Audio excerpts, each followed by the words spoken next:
ভাই তো খুব অসহায় ছিল,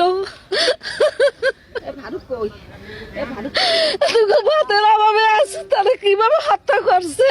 বাবা মা ভাই বেঁচে নেই কেউই, তাই ঢাকা বিশ্ববিদ্যালয়ের শিক্ষার্থীদের নির্মম নির্যাতনে প্রাণ হারানো মানসিক ভারসাম্যহীন বরগুনার তোফাজ্জলের শেষ বিদায়টাও যেন ভিন্ন।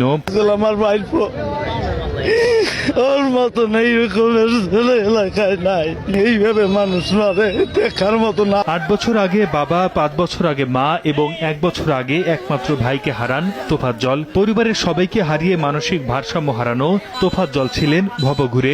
ঢাকা বিশ্ববিদ্যালয়ে তার উপর যে এক নিষ্ঠুর নির্যাতন চালানো হয়েছে, সেই ক্ষোভ দেখা গেছে এলাকাবাসীর চোখে মুখে। হত্যাকাণ্ডে জড়িত সবার দৃষ্টান্তমূলক শাস্তির দাবি করেছেন তারা। কোনোদিন ওর দেখি নাই যে আপনারা একটা জিনিস তুলে নিয়ে গেছে, এরকম কোন রেকর্ড ছিল না। যারা এই কাজে জড়িয়েছিল, এই জুলুম করেছিল, তাদের সর্বোচ্চ বিচার চাই। পরিবারের পক্ষ থেকে আমরা তার বিচার দাবি করি।